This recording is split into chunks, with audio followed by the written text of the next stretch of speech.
கூடிய விரைவில் Maruti Suzuki sub 4 metre compact எஸ்யூவியான Brezza Facelift லான்ச் ஆகவிருக்கு. பட் இந்த காரோட கம்ப்ளீட் டீடைல்ஸ் இப்போ லீக் ஆயிருக்கு. இது வரைக்கும் நமக்கு கிடைச்சிருக்கிற அனைத்து தகவல்களையும் இந்த வீடியோல குயிக்கா பார்த்தலாம். மாருதி சுசுகி நிறுவனம் ஜூலை 24 இந்த காரோட அபிஷியல் லான்ச் வச்சிருக்காங்க. இந்த புதிய ஃபேஸ்லிஃப்டட் Brezzaவோட எக்ஸ்டீரியர் டிசைனை பொறுத்த வரைக்கும் பேசிக் ஷேப் மற்றும் சில் அவுட் அப்படியே மெயின்டைன் ஆகுது. இது ஒரு வெல் அக்செப்டட் டிசைன் அப்படிங்கறதுனால மாருதி சுசுகி பெருசா எந்த விதமான ரிஸ்க்கும் எடுக்கல. Details like LED headlamps, grills, DRLs இன்னுமே ட்வீக் பண்ணப்பட்டிருக்கு. LED DRLஸ்க்கு புதிய டிசைன் கொடுத்திருக்காங்க. அது மட்டும் இல்லாம ரெஃப்ரெஷ் பண்ணப்பட்ட ஃப்ரண்ட் கிரில் போல்டான குரோம் ஆர்னமெண்டோட கொடுத்திருக்காங்க. சைட் ப்ரொஃபைலை பொறுத்த வரைக்கும் புதிய Brezzaல போல்டரான பாடி கிளாடிங் கொடுத்திருக்காங்க. புதிய அலாய் வீல் டிசைன் இன்னுமே பெட்டல் டிசைனை இன்க்ரீஸ் பண்ணிருக்கு. ரியர் எண்டை பொறுத்த வரைக்கும் கனெக்டட் LED டெயில் லேம்ப்ஸ் கொடுப்பாங்க அப்படின்னு எதிர்பார்க்கப்படுது. இது வரைக்கும் இந்த இமேஜ் லீக் ஆகல அப்படிங்கிறதுனால எக்ஸிஸ்டிங் டெயில் லேம்ப்ஸே கண்டினியூ ஆகுது. மேலும் இந்த புதிய ஃபேஸ் லிஃப்ட்டை தனித்துவமா எடுத்து காட்டுறதுக்காக ஆரஞ்சு மற்றும் லஸ்டர் பீச் அப்படின்னு புதிய 2 கலர் ஆப்ஷன் கொடுக்க போறதாகவும் தகவல் வெளியாயிருக்கு. எக்ஸ்டீரியர் மாதிரியே இன்டீரியர்லயும் மாருதி சுசுகி நிறுவனம் சேஞ்சஸ்ல ஸ்ட்ராங் ஃபோக்கஸ் பண்ணிருக்காங்க. இன் கேபின் எக்ஸ்பீரியன்ஸை இன்னுமே அப்லிஃப்ட் பண்றதுக்காக ஃபர்ஸ்ட் ஆஃப் ஆல் இன்டீரியர்ல கலர் ரிவிஷன் பண்ணிருக்காங்க. பிளாக் மற்றும் பிரவுன் தீமை இன்டீரியருக்கு யூஸ் பண்ணிருக்காங்க. இதன் காரணமா டேஷ்போர்ட்லயும் பிரவுன் ஸ்ட்ரெச்சஸ் பார்க்க முடியுது. ஃபேப்ரிக் மற்றும் சீட்ஸ்லயும் சேஞ்சஸ் பார்க்க முடியுது. இன்ஃபோடெயின்மெண்ட் சிஸ்டத்தை பொறுத்த வரைக்கும் கரண்டா இருக்கிற டாப் எண்ட் வேரியன்ட்ஸ்லயே 9 இன்ச் இன்ஃபோடெயின்மெண்ட் சிஸ்டம் தான் கொடுக்குறாங்க.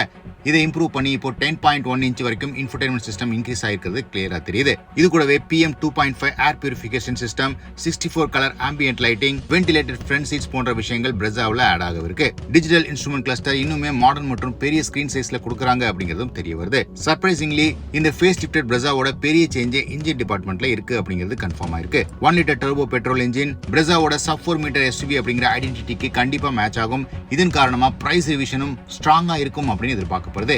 ஏற்கனவே இருந்த 1.5 லிட்டர் காரணமாக Brezzaவுக்கு கிடைக்க வேண்டிய சப் 4 மீட்டர் டாக்ஸ் பெனிஃபிட் எதுவுமே கிடைக்காம இருந்தது. இப்போ இந்த 1 லிட்டர் Turbo-Petrol இன்ஜின் காரணமாக பிரைஸ் ரிடக்ஷன் நடக்கிறதுக்கு நிறைய சான்சஸ் இருக்கு. இருந்தாலுமே ஆல்ரெடி பாப்புலரா இருக்கிற 1.5 லிட்டர் நேச்சுரலி ஆஸ்பிரேட்டட் பெட்ரோல் இன்ஜினையும் கண்டினியூ பண்ணுவாங்க. இது CNG பவர்ட்ரெயின்லயும் அவைலபிளா இருக்கு அப்படிங்கிறது குறிப்பிடத்தக்கது.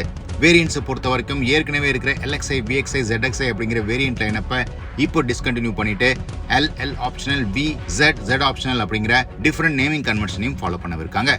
மாருதி சுசுகி நிறுவனம் ஏற்கனவே 11,000 ரூபாய் சேர்த்து இந்த Brezzaவோட புதிய ஃபேஸ் லிஃப்ட்டுடைய புக்கிங்ஸை பெற்றுட்டு இருக்காங்க. காம்படிஷனை பொறுத்த வரைக்கும் சப் 4 மீட்டர் காம்பாக்ட் SUV ஸ்பேஸ்ல ஏற்கனவே டாடா நெக்ஸான் ரூல் பண்ணிட்டு இருக்கு. இது கூடவே Hyundai Venue, Kia Sonet, Skoda Kayak போன்ற கார்கள் தங்களுக்கான செக்மெண்ட்டை தக்க வச்சிட்டு இருக்காங்க. Brezza அவங்க கிட்ட இருந்த ஷார்ட் ஃபாலான சிறிய இன்ஜின்ஸ் இல்லாம இது வரைக்கும் 1.5 லிட்டர் இன்ஜினே மெயின்டைன் பண்ணிட்டு இருந்தாங்க. இப்போ இந்த ஃபேஸ் லிஃப்ட்ல 1 லிட்டர் Turbo-Petrol இன்ஜின் வரதுனால காம்படிஷன் இன்னுமே இன்டென்ஸ் ஆகும் அப்படிங்கறதுல மாற்று கருத்து இல்ல. உங்கள எத்தனை பேர் இந்த புதிய Brezzaவுக்காக வெயிட் பண்றீங்க? ஜூலை 24 அப்படிங்கறத கமெண்ட் செக்ஷன்ல பதிவிடுங்க.